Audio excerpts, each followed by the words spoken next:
Hello students, welcome in this channel.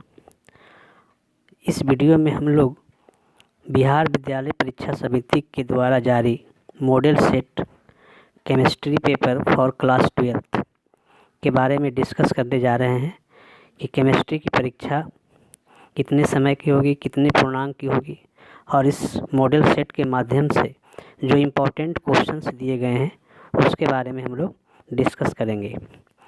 आज जो है इस वीडियो में हम लोग जो डिस्कस करने जा रहे हैं वह ऑब्जेक्टिव क्वेश्चन होगा, और जो नेक्स्ट हम लोग वीडियो जारी करेंगे उसमें सब्जेक्टिव क्वेश्चंस को डिस्कस करेंगे। तो इस वीडियो को पूरे ध्यान से अंत तक देखें और हम लोग शुरू करते हैं कि जो ये आपका मॉडल सेट दिया गया है इसमें केमिस्ट्री पेपर की जो परीक्षा होगी वो पूरे 3 घंटा 15 मिनट की होगी, जो कि यहाँ टाइम दिखाया गया है।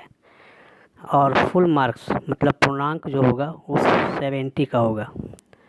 बाकी जो 100 में 30 मार्क्स है उसका आप लोगों को प्रैक्टिकल लिया जाएगा, जो कि पहले से जानकारी है। अब जो इसमें हम लोगों को कुछ निर्देश दिया गया है उन निर्देश को थोड़ा देख लें हम लोग बारी बारी से। जो पहला पॉइंट है वो है कि परीक्षार्थी को यथासंभव अपने ही शब्दों में उत्तर देना है। दूसरी जो इम्पोर्टेंट बात है वो ये है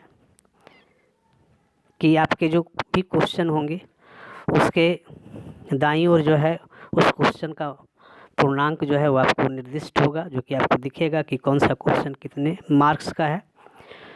तीसरी बात है कि जो आपको 3 घंटा 15 मिनट का समय दिया गया है उसमें 15 मिनट जो है आपको एक्स्ट्रा दिया गया है, जिससे कि आप क्वेश्चन को अच्छी तरह से सावधानीपूर्वक पढ़ लें। इसके बाद जो है 4 नंबर है कि क्वेश्चन पेपर जो है वो 2 सेक्शन में डिवाइड होगा।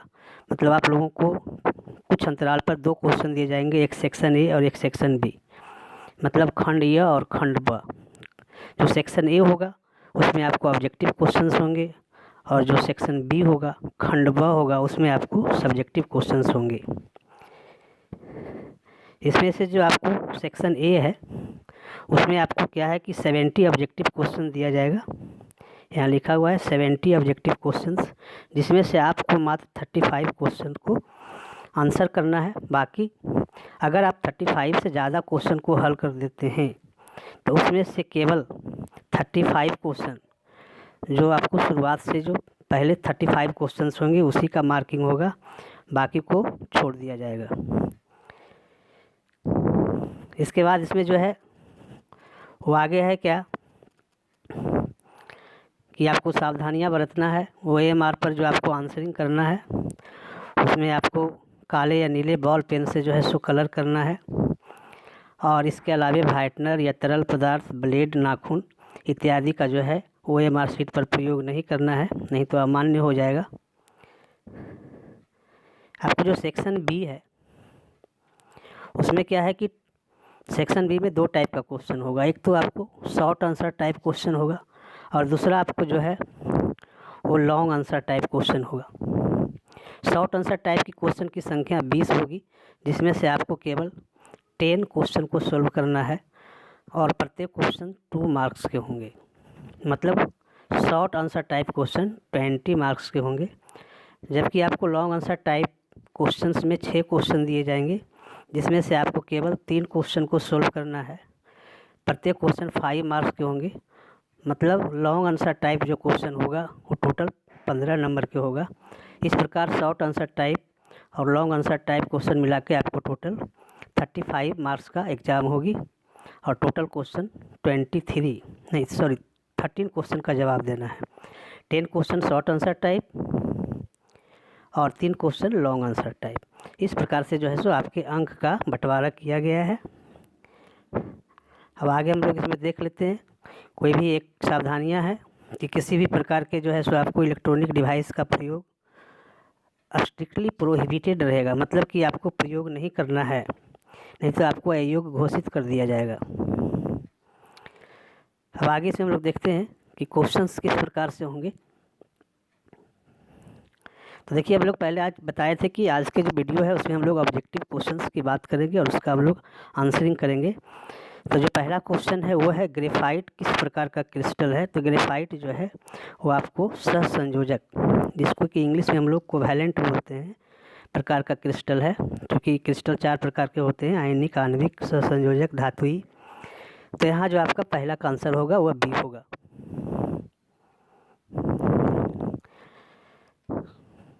क्वेश्चन नंबर जो आपको 2 है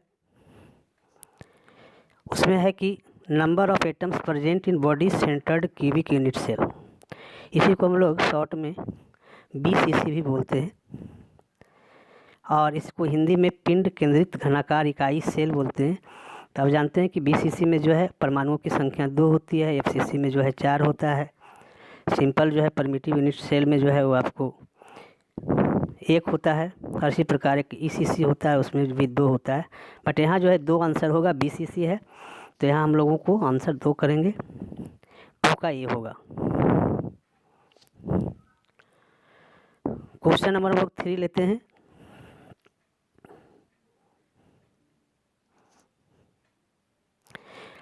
क्वेश्चन नंबर 3 में है कि कॉलीगेटिव प्रॉपर्टी निम्न में से कौन है। तो आपको जो क्वथनांक उन्नयन C नंबर का जो विकल्प है, एलिवेशन ऑफ बॉइलिंग पॉइंट, वह कॉलीगेटिव प्रॉपर्टी या हिंदी में विलयन के अनुसंख्य गुणधर्म का उदाहरण है। बाकी जो है वो आपको उसका जनरल प्रॉपर्टीज है, और इसके अलावे भी और भी होता है। एलिवेशन इन बॉइलिंग पॉइंट के अलावे जो है डिप्रेशन इन फ्रीजिंग पॉइंट होता है, ऑस्मोटिक प्रेशर होता है, relative lowering of vapour pressure होता है। तो ये 4 होता है कॉलीगेटिव प्रॉपर्टी, जिसमें से आपको एलिवेशन ऑफ बॉइलिंग पॉइंट दिया गया है और वही इसका आंसर होगा, इसलिए हम लोग C में टिक लगाएंगे। क्वेश्चन नंबर 4 है। क्वेश्चन नंबर आपका 4 है, निम्न में से कौन सा पदार्थ सबसे अधिक हिम अवनमन उत्पन्न करता है। सबसे अधिक हिमांक अवनमन, मतलब इसको हम बोलते हैं मैक्सिमम डिप्रेशन और फ्रीजिंग पॉइंट। तो यहाँ जो आपका सही जो आंसर होगा वो पोटेशियम सल्फेट होगा, क्योंकि सॉल्यूशन में सबसे अधिक आयन में यही टूटते हैं, K2SO4। बाकी जो है वो आपको कम मोल देता है या नहीं देता है, सीरिया कोई भी मोल नहीं देता है, जितना मोल डालते हैं उतना ही रहता है। ग्लूकोज की भी वही स्थिति है, ये 2 मोल देता है, जबकि ये आपको 3 मोल में टूटता है। इसलिए इसका जो है कोई भी कॉलीगेटिव प्रॉपर्टी वैसे सबस्टांस का अधिक होगा जो कि सबसे अधिक मोल में टूटते हैं।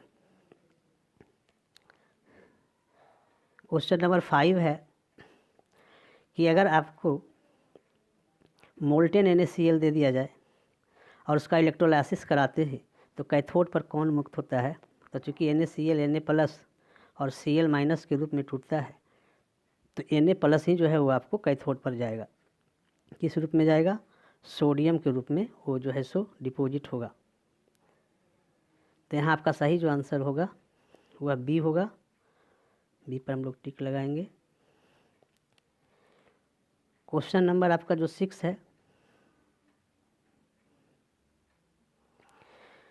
6 में है कि एक इलेक्ट्रोड का मानक ऑक्सीकरण विभव दिया गया है +0.76 वोल्ट।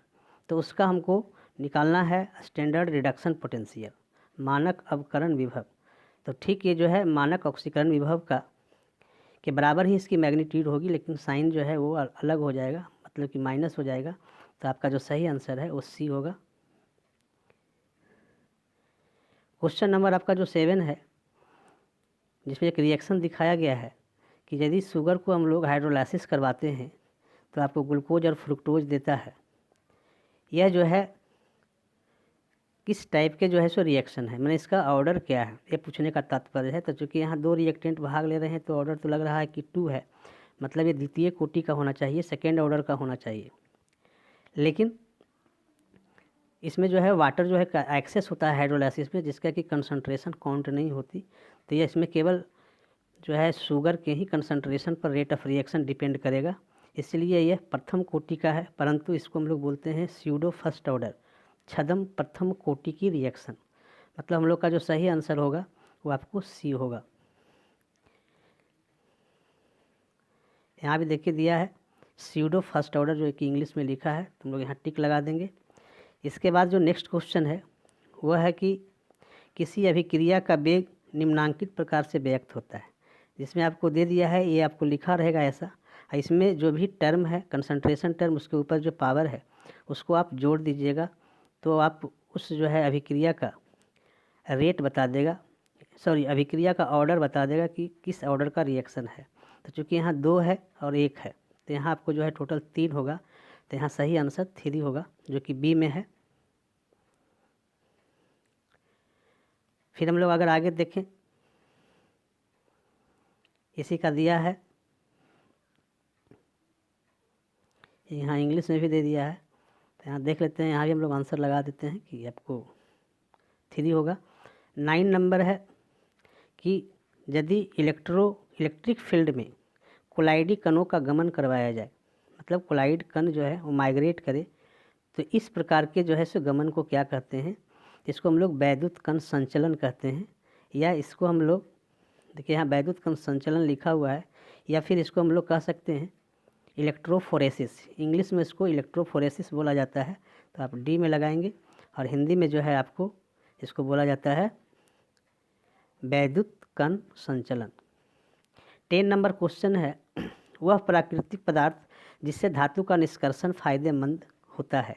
तो हम वैसे पदार्थ को हम लोग अयस्क बोलते हैं, शुरू से पढ़ते आ रहे हैं कि वैसे खनिज जिससे हम लोग किसी धातु को जो है आसानी से सस्ते दर पर प्राप्त कर सकें, तो अयस्क कहलाता है। तो यहाँ जो सही आंसर होगा वो ए होगा, या फिर उसको हम लोग इंग्लिश में ओर बोलते हैं। नेक्स्ट क्वेश्चन है 11 नंबर। 11 नंबर में है साइनाइड विधि द्वारा प्राप्त धातु। तो साइनाइड विधि के द्वारा हम लोग सिल्वर को प्राप्त करते हैं या गोल्ड को, ये याद रखेंगे, जिसमें कि लीचिंग प्रोसेस की करवाया जाता है, और फिर हाइड्रोमेटलर्जी के द्वारा जो है और मोर रिएक्टिव एलिमेंट के द्वारा इसको हम लोग डिस्प्लेस कर लेते हैं। तो इसका सही आंसर जो है वो आपको है सी। यहाँ भी लगा देता हूँ। इसके बाद जो है आपको 12 नंबर जो क्वेश्चन है कि निम्नलिखित में कौन हाइड्रोजन बंध नहीं बनाता है। तो हाइड्रोजन बंध जो है वैसे कंपाउंड बनाएगा जिसमें कि NH बॉन्ड या OH बॉन्ड या HF बॉन्ड का अभाव होगा। तो ऐसा एग्जाम्पल आपको HCl है, तो 12 का आपको सी होगा। 30 नंबर क्वेश्चन है S8 में सल्फर की ऑक्सीकरण संख्या क्या है। तो S8 चूँकि एलिमेंटल स्टेट में है, तो एलिमेंटल स्टेट में किसी भी एटम का ऑक्सीकरण संख्या 0 होता है, 0 होता है, इसलिए आपका सही आंसर डी होगा। तो हम लोग यहाँ डी में टिक लगाएंगे।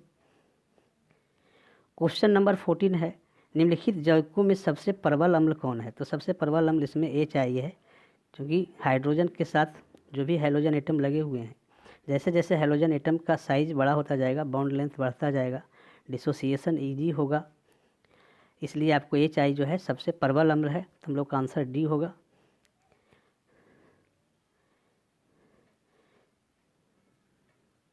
यहाँ भी देख लेते हैं हम लोग, यहाँ इंग्लिश में भी लिखा हुआ है स्ट्रॉन्गेस्ट एसिड, तो यहाँ भी आपको आंसर डी हो जाएगा।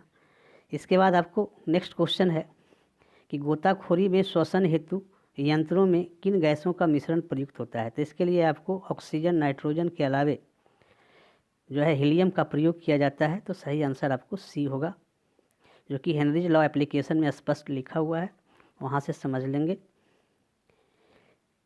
नेक्स्ट क्वेश्चन आपको है संक्रमण तत्वों का स्थान आवर्त सारणी के अंतर्गत है। तो संक्रमण तत्व को डी ब्लॉक में रखा गया है, सभी जानते हैं, इसलिए यहाँ जो आपका आंसर होगा वो आपको सी होगा। नेक्स्ट क्वेश्चन है निम्नलिखित में से कौन प्रथम संक्रमण तत्वों के श्रेणी का सदस्य नहीं है।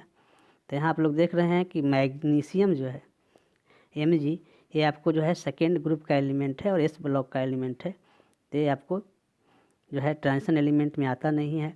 तो आपका सही आंसर जो है वो सी होगा।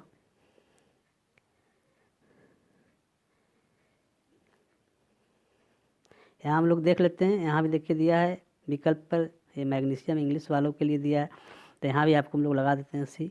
इसके बाद है कि लैंथेनाइड कंट्रैक्शन किस तथ्य के लिए उत्तरदायी है। तो लैंथेनाइड कंट्रैक्शन के कारण जो है वो आपको जो एटॉमिक रेडियस है वो लगभग समान हो जाती है, और ऐसा केस जो होता है वो आपको सेकेंड ट्रांजिशन सीरीज और थर्ड ट्रांजिशन सीरीज के केस में पाया जाता है, जिसका कि एग्जांपल है जिरकोनियम और हाफियम, जिसकी त्रिज्या लगभग समान होती है। जिरकोनियम का जो है वो 160 pm होता है, जबकि जो है सो इसका 159। इस प्रकार से लगभग समान होती है। तो यहाँ जो आपका सही आंसर होगा वो सी होगा। इसके हम लोग इंग्लिश वाले में भी लगा देता हूँ। नेक्स्ट क्वेश्चन है, निम्नलिखित संक्रमण धातु के आयनों में कौन प्रतिचुंबकीय है। प्रतिचुंबकीय का मतलब डाईमैग्नेटिक कौन है। तो डाईमैग्नेटिक होने में क्या है कि अगर हम उसका कन्फिग्रेशन लिखेंगे तो उसके किसी भी ऑर्बिटल में अगर अनपेयर्ड इलेक्ट्रॉन न हो तो वह डाईमैग्नेटिक होता है। और ऐसा आपको केस Zn+2 में मिलता है। बाकी में भी आप लोग लिख के देख लेंगे, किसी भी ऑर्बिटल में कोई अनपेयर्ड इलेक्ट्रॉन न हो तो वह सभी डाईमैग्नेटिक होंगे। इसलिए आपका आंसर डी होगा, मतलब 19 का हमें डी लगा देंगे। इसके बाद 20 है कि एक कम्प्लेक्स कंपाउंड दिया गया है CuNH3 का होल 4 पर पावर +2 और कह रहा है कि यह इसकी जो संरचना है वो संरचना वर्ग तलीय है। तो वैसे केस में जो है किप्रिक आयन का हाइब्रिडाइजेशन क्या होगा। तो इसकी जो हाइब्रिडाइजेशन होती है वह आपको DsP2 होता है। तो यहाँ विकल्प नहीं है, हम लोग आगे देख लेते हैं, आगे विकल्प दिया होगा। देखिए आपको ये सी में विकल्प दिया गया है DsP2।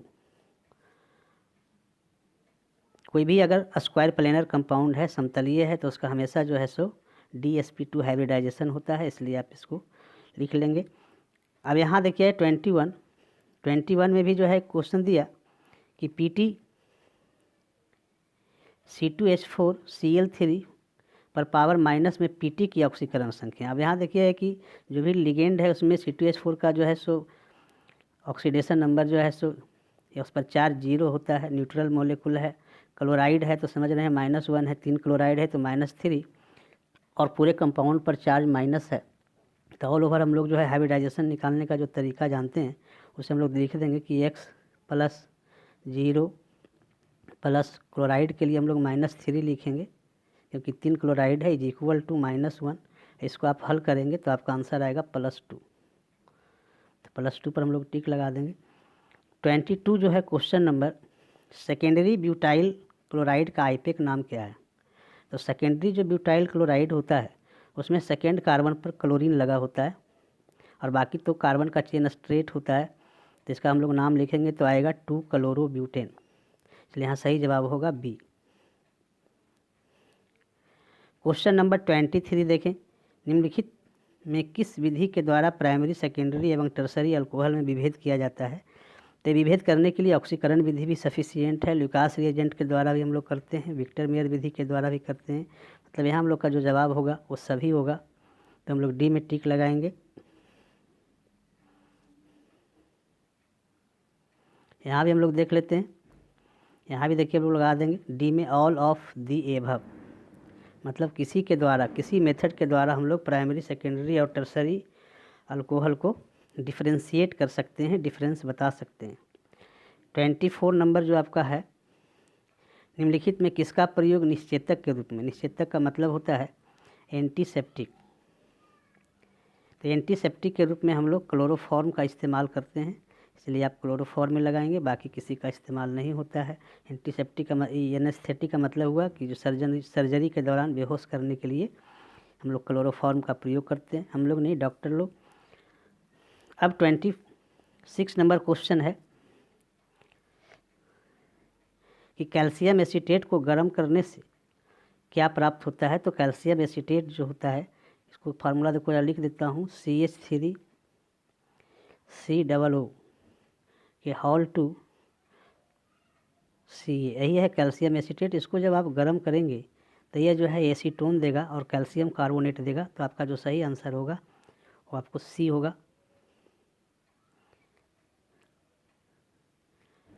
नेक्स्ट जो है 28 नंबर है, 26 नंबर है, अल्कोहल में कौन रहता है। मतलब अल्कोहल में कौन सा फंक्शनल ग्रुप रहता है। तो यहाँ आपको OH ग्रुप होता है, सभी जानते हैं। तो आपका ये 26 का ए होगा। और हम लोग देख लेते हैं, यहाँ भी दिया होगा विकल्प कि OH इंग्लिश मीडियम वाले के लिए OH फंक्शनल ग्रुप होता है। अगला क्वेश्चन है, निम्नलिखित में कौन एल्डिहाइड और कीटोन में विभेद कर सकता है। तो एल्डिहाइड और कीटोन में विभेद करने के लिए फेलिंग सॉल्यूशन का प्रयोग किया जाता है, जो कि एक माइल्ड ऑक्सीडाइजिंग एजेंट है। तो यहाँ जो आपका सही जवाब होगा वो आपको होगा ए। हम लोग ए में टिक लगा देंगे। नेक्स्ट क्वेश्चन है 28, प्राइमरी एमीन का क्रियाशील मूलक। तो प्राइमरी एमीन का क्रियाशील मूलक NH2 होता है, सभी जानते हैं ये।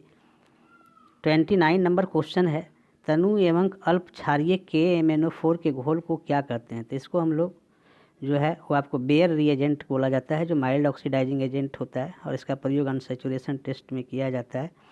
इसका जो सही आंसर होगा वो आपको सी होगा।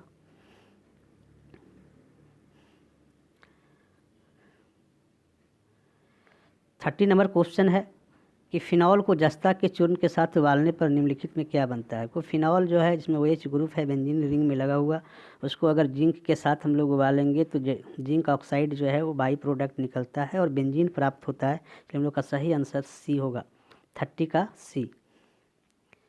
31 नंबर क्वेश्चन है, कार्बोक्सिलिक अम्लों या कार्बोक्सिलिक एसिड का फंक्शनल ग्रुप क्या है। तो इसका जो फंक्शनल ग्रुप होता है वह COOH होता है, सभी जानते हैं, इसलिए आपका इसका आंसर सी होगा। 32 नंबर क्वेश्चन है, एक कार्बनिक यौगिक है जिसकी अभिक्रिया सोडियम बाइकार्बोनेट के साथ के संतृप्त जलीय विलयन से कराते हैं तो फदफदाहट होती है। मतलब सोडियम बाइकार्बोनेट जो है एक बेस है और एक एसिड के साथ रिएक्शन करेगा, तो यहाँ जो स्ट्रॉन्ग एसिड है वो एसिटिक एसिड है जिसके साथ ये रिएक्शन करता है और जो है सोडियम एसीटेट देता है। तो यहाँ सही जवाब सी होगा।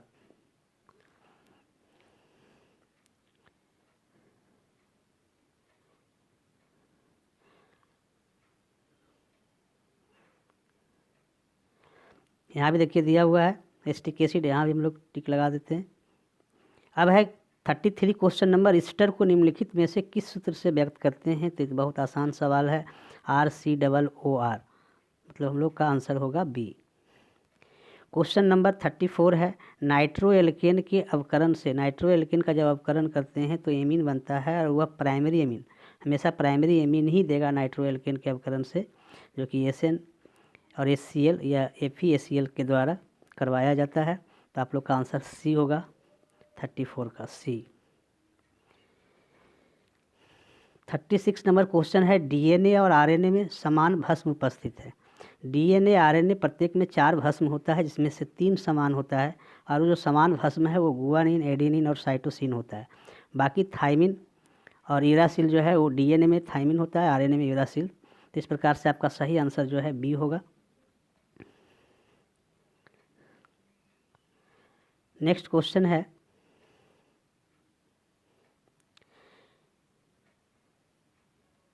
निम्नलिखित में कौन साधारणतः मानव शरीर द्वारा नहीं बनाए जाते। तो जो हम लोग बाहर से लेना पड़ता है उसमें आपको विटामिन है जो कि हमको नहीं बना सकते। तो आपका सही आंसर बी है, हमारी बॉडी के अंदर ये नहीं बनता है। 37 है, निम्नलिखित में से किस बहुलक में एमाइड बंध होता है। एमाइड बॉन्ड जो है तब बनता है जब कोई जो है बाई फंक्शनल पॉलीमर जो है, बाई फंक्शनल मोनोमर जिसमें NH2 ग्रुप एक में हो और दूसरे में COOH हो, तो वो दोनों आपस में कंबाइन होकर वाटर मोलिक्यूल को रिड्यूस करता है और एमाइड बॉन्ड बनाता है, और जिससे कि हम लोग को नायलॉन 66 मिलता है। नाम सुनेंगे इसका, इसलिए आपका 37 का जो जवाब होगा वो ए होगा, नायलॉन 66। 38 नंबर है, ओरलॉन एक बहुलक है, सही बात है, एक पॉलीमर है जो कि आपको एक्राइलोनाइट्रिल का होता है, CH2 डबल बॉन्ड CHCN इसका फॉर्मूला होता है मोनोमर का, एक्रिलोनाइट्रिल उसी को बोलते हैं। उसी के पॉलीमराइजेशन से ओरलॉन मिलता है जो कि उल के लिए आर्टिफिशियल तौर पर प्रयोग में लाया जाता है। तो यहाँ जो आपका सही आंसर होगा बी। 39 नंबर क्वेश्चन है, आगे देख लेता हूँ।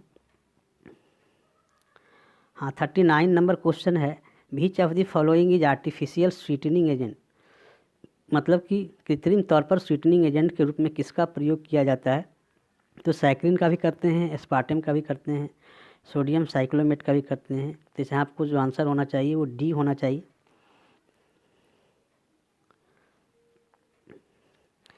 40 नंबर क्वेश्चन है, निम्नलिखित में कौन सी दवा बुखार कम करता है, मतलब कि आपको फीवर को रिड्यूस करने में प्रयोग किया जाता है, तो उसको हम लोग एंटीपायरेटिक बोलते हैं। तो यहाँ सही आंसर आपको सी है, एंटीपायरेटिक। 41 नंबर क्वेश्चन है, निम्न में कौन द्वितीयक सेल है? तो द्वितीयक सेल के रूप में जो है लेड स्टोरेज बैटरी होता है, जानते होंगे। बाकी जो है वो आपको ये जो है आपको प्राइमरी सेल है, लेग्रांजे सेल, साधारण सेल तो आपको भी है इलेक्ट्रोकेमिकल सेल है। तो यहाँ सही आंसर होगा लेड स्टोरेज बैटरी। 41 का हम लोग लेड स्टोरेज बैटरी में टिक लगाएंगे। 42 है, अधिशोषण की प्रक्रिया होती है। तो अधिशोषण जो है एक सरफेस फिनोमेनन है। तो यहाँ आपका सही आंसर होगा, और सरफेस केमिस्ट्री में पढ़ना भी है, तो यहाँ सही आंसर बी होगा।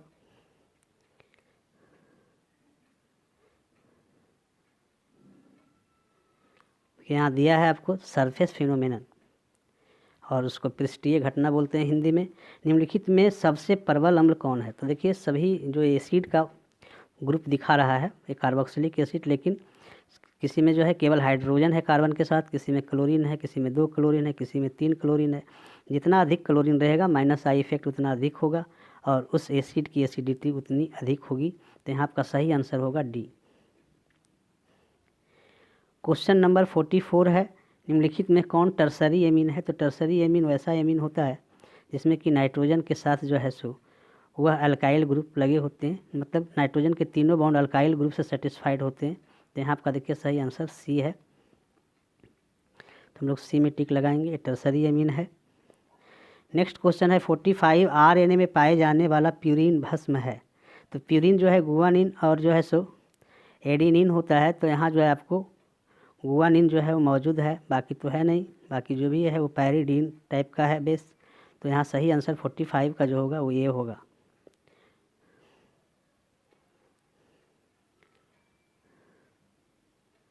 फोर्टी 46 है, टेफ्लॉन, पॉलीस्टायरीन तथा नियोप्रीन किस प्रकार का बहुलक है? तो ये आपको होमोपोलीमर है, क्योंकि एक ही टाइप के मोनोमर से बने होते हैं। टेफ्लॉन एक जो है केवल टेट्राफ्लोरोइथिलीन, पॉलीस्टायरीन केवल स्टायरीन से, और नियोप्रीन केवल क्लोरोप्रीन से बना होता है। तो ऐसे हम लोग पॉलीमर को होमोपोलीमर कहते हैं, और आपको 46 का आंसर जो होगा वो सी होगा। 47 है, दर्द निवारण की दवाइयाँ कहलाती है। तो दर्द निवारण की दवाई को हम लोग एनाल्जेसिक बोलते हैं, इसलिए हम लोग का सही आंसर बी होगा। 48 नंबर है, निम्न में से किसमें फ्रैंकल दोष है? तो फ्रैंकल दोष जो होता है वो आपको सिल्वर ब्रोमाइड में होता है। तो यहाँ आपका सही आंसर डी होगा। जैसे सिल्वर ब्रोमाइड में शॉटकी भी होता है, फ्रैंकल भी होता है, बट सिल्वर ब्रोमाइड में फ्रैंकल दोष है, तो यहाँ हम लोग इसमें टिक लगाएंगे। 49 नंबर क्वेश्चन है, वायुमंडलीय दाब पर निम्नलिखित में किसका क्वथनांक सबसे उच्च होता है? क्वथनांक का मतलब ये हुआ कि हम लोग उसको बॉइलिंग पॉइंट बोलते हैं। तो बॉइलिंग पॉइंट जो होता है वो डायरेक्टली प्रोपोर्शनल टू बताए थे नंबर ऑफ मोल, जितना अधिक होगा उसकी बॉइलिंग पॉइंट उतनी अधिक होगी। तो यहाँ सबसे अधिक बेरियम क्लोराइड का नंबर ऑफ मोल देगा, 3 मोल देगा। बाकी सोडियम क्लोराइड 2 मोल, सुक्रोज और ये आपको ग्लूकोज है, तो ये सब कोई भी जो है सो उतनी संख्या में डिसोसिएट ही नहीं होता। तो आपका सही आंसर जो होगा वह होगा सी। तो हम लोग यहाँ सी में टिक लगाएंगे, यहाँ सी में टिक लगा देंगे। और इसके बाद 50 नंबर क्वेश्चन है कि सोडियम क्लोराइड के एक्वस सॉल्यूशन को अगर इलेक्ट्रोलाइसिस कराते हैं, तो अगर हम इसको इलेक्ट्रोलाइसिस कराते हैं तो कैथोड पर जो है ये आपको वो H2 देता है, और एनोड पर Cl2 देगा। हालांकि यहाँ दिया नहीं है विकल्प में जो है आपको विकल्प में जो आपको देना चाहिए वह एनोड पर जो है वो Cl2 देना चाहिए, और यहाँ जो है आपको H2 देना चाहिए। तो F2 लिख दिया है, बट इसमें से जो भी आपका सही आंसर होगा, इसमें तो दिया ही नहीं है। नेक्स्ट क्वेश्चन देखते हैं 51 कि अगर हम लोग वाटर में H2 और Cl2 के बीच रिएक्शन कराते हैं, 2HCl देता है, तो ये जो रिएक्शन है उसका ऑर्डर क्या होगा? तो इसका ऑर्डर देखिए आपको 2 होगा। अगर सनलाइट की उपस्थिति में होता तो ऑर्डर 0 होता, बट अगर आपको वाटर में हो रहा है तो यहाँ 2 होगा, इसलिए हम लोग आंसर इसका जो है बी लगाएंगे। क्वेश्चन नंबर 52 है,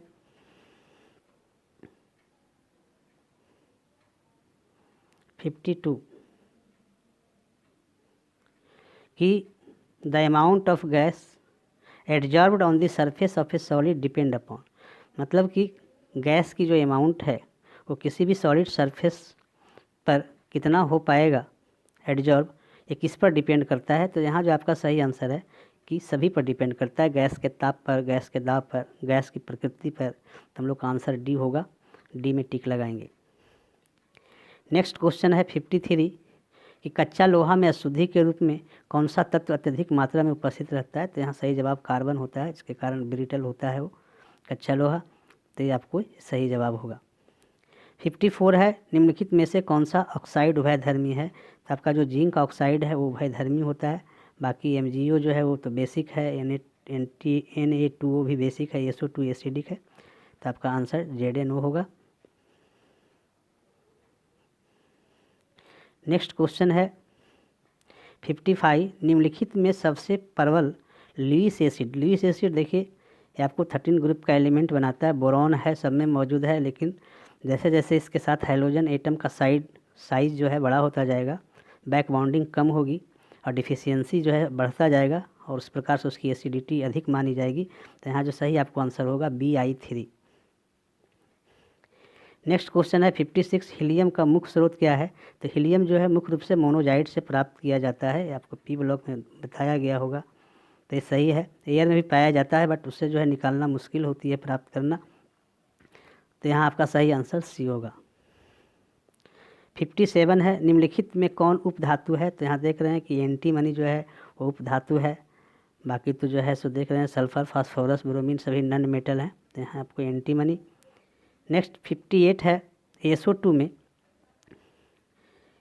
में S का हाइब्रिडाइजेशन क्या है। तो यहाँ आपको sp2 हाइब्रिडाइजेशन है, क्योंकि उसकी तरीका है कि हम लोग सेंट्रल एटम का वैलेंस इलेक्ट्रॉन देखेंगे 6 है और सराउंडिंग एटम जो है मोनोवैलेंट नहीं है, तो उसको हम लोग इग्नोर करेंगे और 6 में 2 से डिवाइड करेंगे, 3 हाइब्रिड ऑर्बिटल आएगा और उसकी हाइब्रिडाइजेशन sp2 हो जाती है। तो यहाँ आपका आंसर B होगा। बी में हम लोग टिक लगाएंगे। नेक्स्ट क्वेश्चन है 59 H3PO3 किस प्रकार का एसिड है। देखिए H3PO3 में 3 H है, बट जो है 2 ही H O के साथ जुड़कर 2 OH बॉन्ड बनाता है और बाकी जो तीसरा हाइड्रोजन है वो डायरेक्ट फास्फोरस से रहता है, तो वो जो है आपको बेसिसिटी को नहीं दर्शाता। तो यहाँ जो है 2 OH होने के कारण द्विभाषमी अम्ल या उसको हम लोग डाई बेसिक एसिड बोल सकते हैं। तो आपका जो सही आंसर होगा वो B होगा। नेक्स्ट क्वेश्चन है 60 नंबर मर्क्यूरस आयन का सूत्र क्या होता है। तो मर्क्यूरस आयन का सूत्र Hg+ होता है और मर्क्यूरी का Hg+2 होता है, इसलिए आपका यहाँ सही आंसर A होगा। 61 है Au धातु की ऑक्सीकरण संख्या। तो गोल्ड जो है औरम और ऑरिक, औरस और ऑरिक मतलब +1 और +3 दोनों स्टेट में शो करते हैं, इसलिए आपका आंसर C होगा। नेक्स्ट क्वेश्चन है कि K4 FeCN के हॉल 6 में Fe का हाइब्रिडाइजेशन क्या है। देखिए यहाँ कोऑर्डिनेशन नंबर जो है आयरन का 6 है, 6 लिगेंड है, 6 जो है आयरन के ऑर्बिटल हाइब्रिड होते हैं, स्ट्रॉन्ग लिगेंड है इसलिए इनर डी ऑर्बिटल कम्प्लेक्स बनाएगा और इसकी हाइब्रिडाइजेशन D2sp3 हो जाएगा। तो आपका आंसर C होगा। 63 क्वेश्चन नंबर है एथिल क्लोराइड में AgCN के साथ गर्म करने पर क्या होगा। देखिए AgCN के साथ गर्म करने पर जो है यहाँ CN का जो है N एटम जो है वो न्यूक्लियर फाइल के तौर पर अटैक करता है और एथिल आइसोसाइनाइड बनाता है, इसलिए आपका आंसर B होगा। 64 है इथाइल अल्कोहल के साथ किस यौगिक की अभिक्रिया में इथाइल ब्रोमाइड बनता है। तो पढ़े होंगे कि KBr in presence of H2SO4 जब रिएक्शन कराते हैं यहाँ न्यूक्लियोफिलिक सब्स्टिट्यूशन रिएक्शन होता है और हमको मिल जाता है आपको इथिल ब्रोमाइड इथाइल अल्कोहल से। तो यहाँ सही जवाब जो है वो B होगा। थोड़ा यहाँ भी लगा देता हूँ टिक इंग्लिश मीडियम वाले के लिए भी। चलिए ये हो गया। 65 है सोडियम इथोक्साइड तथा ब्रोमो इथेन अभिक्रिया करके क्या देते हैं। ये विलियमसन सिंथेसिस रिएक्शन है जिसमें कि दोनों साइड जो है इथाइल ग्रुप ऑक्सीजन से जुटेगा और डाई इथाइल ईथर देगा। आपका आंसर C होगा, C में टिक लगा देते। इसके बाद है 66 C4H10O कितने समावयवी ईथर प्रदर्शित करेंगे। देखिए ये जो आपको फार्मूला है इससे अल्कोहल भी हो सकता है ईथर भी, बट ईथर के बारे में पूछ रहा है और ये 3 ईथर देता है। एक तो आपको डाई इथाइल ईथर देता है, N प्रोपाइल मिथाइल ईथर देगा, इसके अलावा जो है सो 2 मिथॉक्सी प्रोपेन करके ऐसे देता है, उसको आइसो प्रोपाइल मिथाइल ईथर बोल सकते हैं। तो आपका जो सही आंसर होगा वो 3 होगा इसमें। और ये आपको 67 नंबर है क्वेश्चन निम्नलिखित यौगिकों में किस पर इलेक्ट्रॉन स्नेही द्वारा तुरंत आक्रमण होता है। तो देखो जितना भी इलेक्ट्रॉन डेंसिटी बेंजीन रिंग के अंदर उत्पन्न करने वाले ग्रुप जो कि -R या CH3 हाइपर कंजुगेशन के द्वारा या कोई जो है सो आपको माइनस इंडक्टिव इफेक्ट के द्वारा करता है। इसमें आपको OH सबसे प्रभावी है जो बेंजीन रिंग पर रहता है, और वैसे कंपाउंड को हम लोग फिनॉल करते हैं, जहाँ की आपको आसानी से जो है सो वो इलेक्ट्रोफाइल अटैक करेगा और अपना प्रोडक्ट देगा। इसलिए यहाँ सही आंसर होगा फिनॉल।